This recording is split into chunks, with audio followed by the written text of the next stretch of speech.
Hey, what's up there? In this video, I'm going to show you 3 actionable strategies to help with low back pain, hip pain when going on for long drives. Let's get into it. What is up? My name is Mikdad. I'm a physical therapist. Welcome to the channel. In here, I provide tips, tricks, strategies, and workouts to help with your mobility, health, physical fitness, and strength. So thank you for joining me. Like many of you, I also go on long drives. The longest drive that I've been on will probably be maybe 14 hours. And I've ended up getting, back pain, hip pain, knee tightness, a lot of tingling and numbness. But I want to show you some of the strategies and exercises that I do to help overcome this. So hope this helps.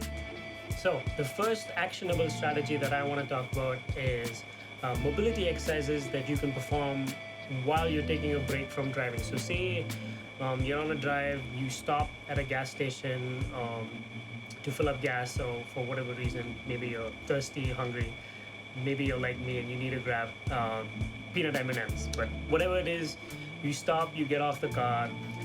Here are some exercises, here are some mobility routines that I perform that will help move some of the joints that could be stiff, that help stretch some of those muscles that could have gotten tight, and just help improve circulation and improve mobility.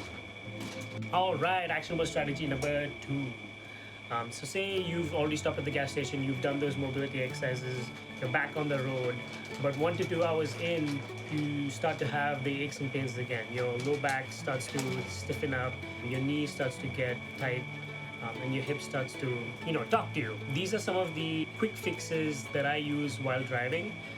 If your car is something like mine, my car would run 3 hours straight on a full tank, on highway speeds. So I usually stop every 3 hours, but that's a long time. So what I would do is a lot of these quick contraction of maybe the glutes. So just sitting in the car, focus on contracting your glute as hard as you can, contract and relax. This can help flush blood to the muscle and can help alleviate some tightness that's in there, because a lot of times when you're sitting for long, it can compress on blood vessels and nerves, and that can restrict blood flow to the muscle. Another thing is, while you're in your seat when you're driving, just shifting side to side. I notice that when I'm driving, I always lean to the left, so my left hip is always compressed. So what I would do is always just in my chair, I would just shift and kind of tilt so that I'm putting more weight onto one side more than the other, and just kind of shifting like that occasionally. And this can help alleviate the compression on certain tissues, like the nerves, for example, like the sciatic nerve that's on the back of the head. Another quick thing to remember is really focus on your seat posture, your seat position. I've seen a lot of drivers, kind of leaning back and sitting back. That would lead to a lot of compression on your sit bone.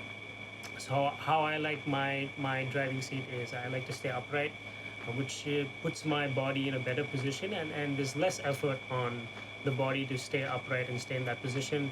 There's less stress on certain joints. So find what works for you. Find a position that is easy on your joints and is less effort for your body to maintain for long hours.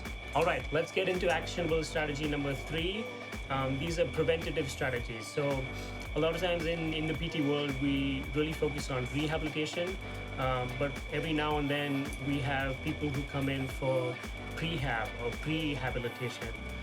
So if someone already has a surgery scheduled, they come in for PT prior to surgery to help improve strength, to help improve range, so that when they go in and come out of surgery, they're a lot more stronger, they're a lot more capable to get into rehab, and the outcomes are better.